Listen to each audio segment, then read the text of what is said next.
Hello and welcome back. In this demonstration, we're taking our series just a little bit further with 2512 Teamcenter. In the previous demonstration, we went in and we got Deployment Center updated and installed because now we have our prerequisites installed for the box.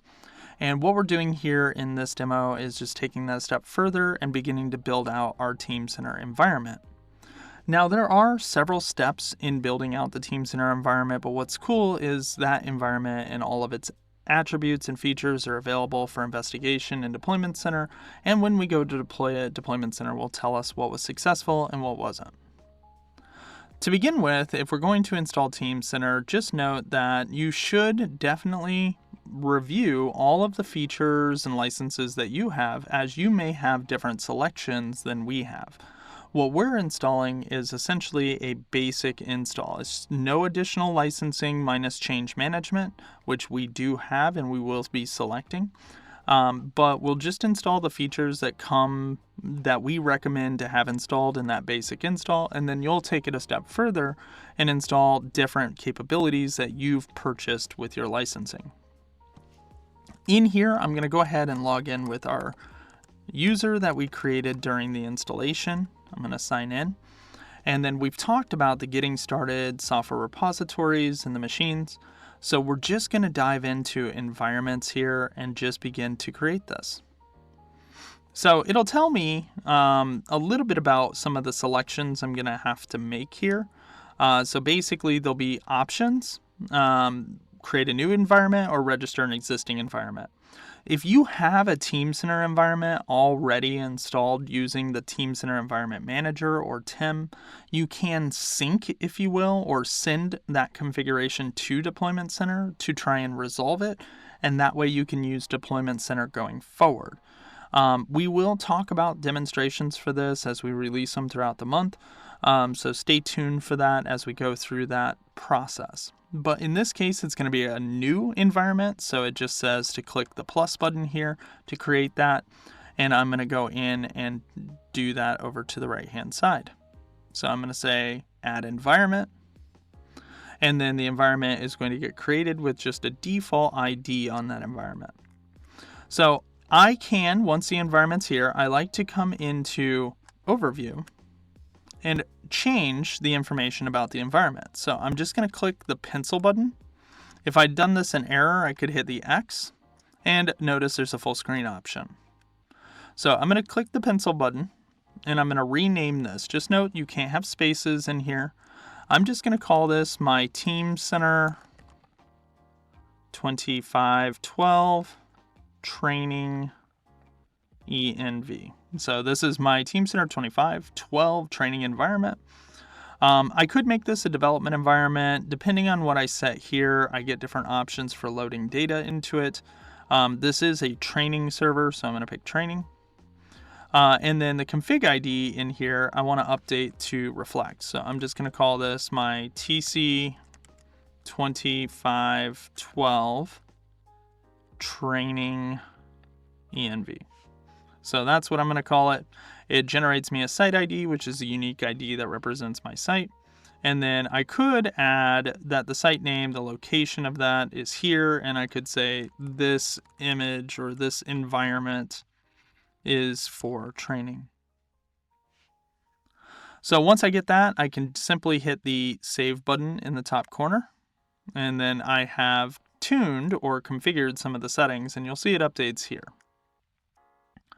So now I can go back to deploy software, and you'll notice that the available software here is here. If I had additional patches, what's cool is when I pick the patch, it will auto-select the main software that's required by that patch, or at least tell me that it's not there. If I select this here, I'm picking 2512, and then I'm just going to choose select update selected software. It's going to go through and it's going to read in that software, and then it's going to begin to take me through each of the steps. So options, applications, components, and then to deploy. So it's going through, it's loading that up. It does take a second for the first time, and then it'll take me in and it'll say, hey, I am going to use this selected software. If you wanted more, you could hit the edit button and then pick more. I'm going to go to Options. I can pick it up here, or I can pick it down in the Go to Options button. And then we get a couple of options on this page. So in this part, we have architectural type, J2EE architect versus .NET architecture. So supposedly in 2512, we are now running without the need to install a JBoss, Wildfly, Tomcat, WebLogic instance. So the service requirement of where it's going to spin up and deploy that WAR file or zip file, if we'll take a look, should not be J2EE or .NET based anymore. So in my case, since I've always done J2EE, I'm going to leave it at J2EE, but we'll see how that kind of affects the install going forward. The environment type, I'm going to pick single box for this. If I pick single box, I can always switch to distributed later. And we do have a use case that's going to force us to do that. So when we do a mass client deploy for our 4-tier clients, we'll have to pick distributed to do a mass client deploy. For now, all of the components are single box objects. And we want to just make sure that all of the paths and values as we select them are going to be populated. So we'll do single box at this point. And then the only reason you would ever do global is if you want 2 different Teamcenter sites, FMS and components, to talk to each other. In our case, we're just going to do a local one, which is just one Teamcenter server. I'm going to hit Save Environment Options at that point, and then we'll go into the applications. Now, the applications that it's going to select are Active Workspace as a base, document management, user management, reporting, subscription, the source of everything, which is Teamcenter Foundation. This is the bare minimum of Teamcenter. And then you also have things like the Teamcenter Microservices Framework, which helps stand up and support Active Workspace. Now, I highly recommend adding additional features at this point. So even though you could go, I typically will click this edit button. And then these are the features that we're used to seeing in the TIM. Just note that Deployment Center does a great job. If you pick a feature that has both a server-side component and a client-side component, typically both are reflected in the update. So if I collapse these, notice Teamcenter as a whole is here, and then underneath Teamcenter, you have another Teamcenter, and then underneath that, you have each of the individual customer packages or features that you can install. So if I collapse these down, there's a bunch of them, and it completely depends on what you are running. But the essential core of Teamcenter and the way that templates overlap on each other are very similar, and once you learn the core of it, adding additional features is easy to understand and easy to execute for the most part. Now, I'm going through and collapsing all of these, and I don't recommend doing it, but I'm just kind of giving you a scope of all of the different features that are available in Deployment Center to deploy. So, manufacturing process management, mechatronics process management, multi-site, PLM base, you have PLM XML import and export, portfolio management, and it's just going to keep going down here. Quality, if you have licensing for that, and then integration for NX, ideas, and so on and so forth. Supplier. And I think we got them all. We still got a couple more. I'm just shrinking them down a little bit more. All right, so I think we're all on one level now. And if I come in here, I do like to go through the gambit of making my selections for Active Workspace and Teamcenter, the core features. And again, I'm not going to pick anything that requires an additional license. However, I do want to support 3D visualization, so the ability to 3D render JT files from my CAD data inside of Active Workspace. So if I want that, I'm going to click 3D visualization. Notice there are other 3D options. Definitely take a look and see if there are additionally licensed options and see if you have that license to deploy it. I'm going to do Access Manager. This is an administrative function for Active Workspace to allow you to set rules and permissions.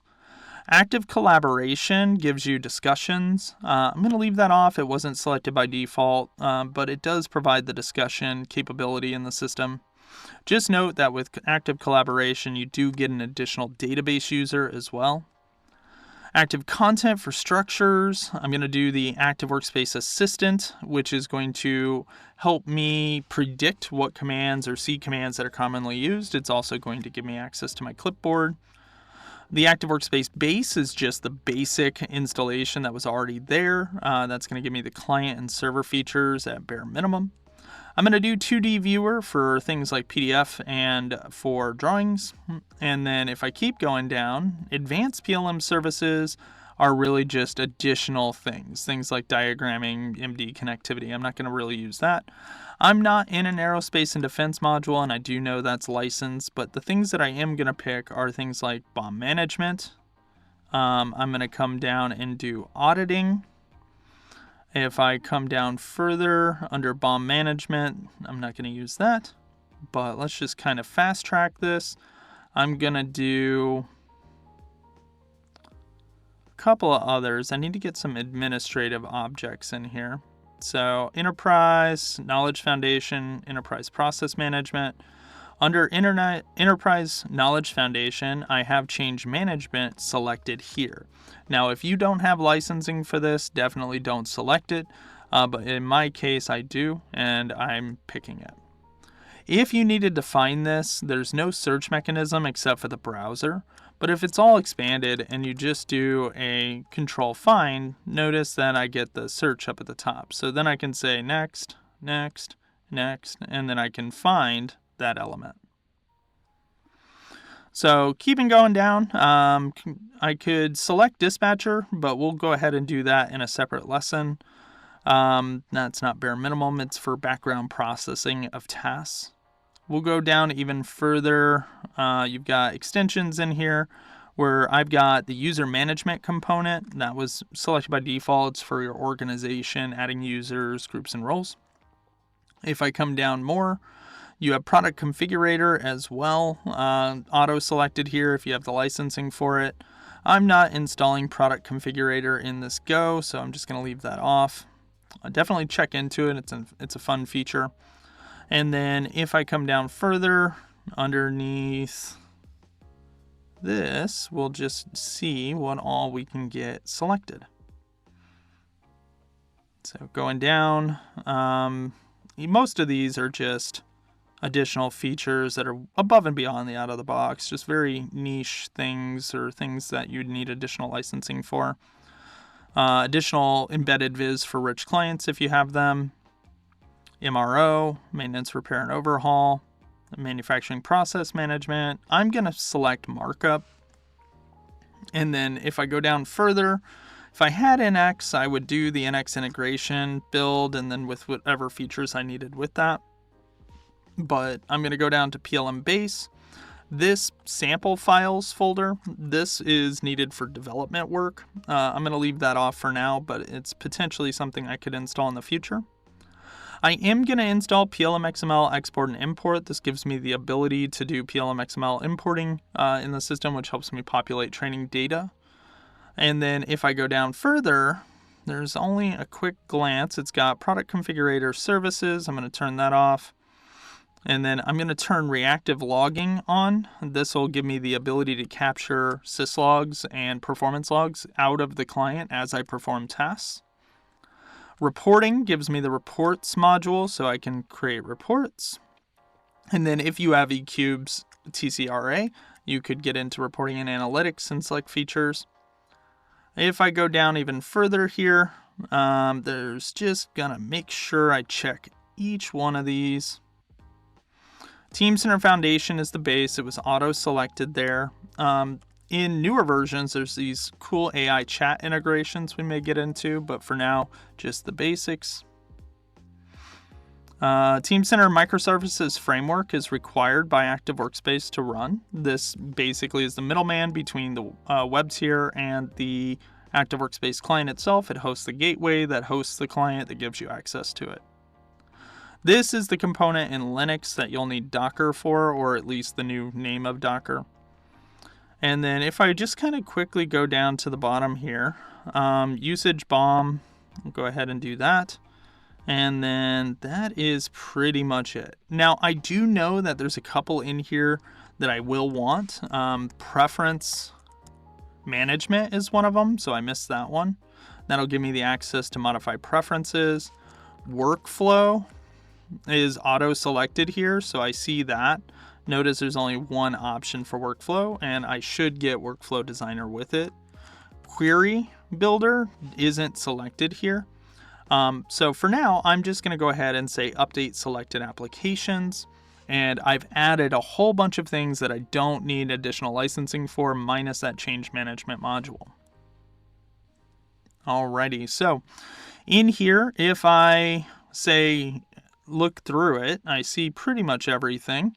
I could go in and say start edit again, and what's cool is it'll keep everything auto selected for me, and then I should be able to unselect or select as long as this still says pending. The part that's a little odd is once you install it, only some components can be uninstalled. So definitely pay attention to that. I believe Siemens has put out a full list of what can be uninstalled with this version of Deployment Center. I'm going to go ahead and go to components now that I have a lot of that selected. So components tab is going to give us the ability to fill out information relative to our environment. So this components tab is going to have information like where is the Active Workspace client going to be installed, what machine name, what location, the Active Workspace gateway, which is going to host that, the corporate server, which is going to be the primary component of Teamcenter, the source of your data model, your volumes, your FSC components, moving files around, your file management server cache. It's going to define things like your indexer, which is going to help you search in the global search in Active Workspace. Microservices host that Active Workspace environment as well as perform other functions. The server manager allows you connections in a 4-tier environment. And then the web tier is actually down here, which is a little bit different now in this version. The web tier is going to be installed as a service, and it's not supposed to be installed with JBoss or Wildfly anymore. It's supposed to come up as its own service and then deploy itself, so we have no more third-party dependency at that point. So there's a lot of things that we need to edit and modify in here to make sure that everything gets installed where we want it to get it installed. And then once we do that, we can hit the plus button up here to add even further components, things like rich clients and business modeler IDEs. So in the next demonstration, what we're going to do is we're going to dive into selecting and setting each one of these. And we'll give a brief architectural overview of why we're doing certain things when it becomes important that we select those. But it's much easier to talk about the architecture once we can actually show the things working. For now, we'll see you in the next video. We hope you enjoyed.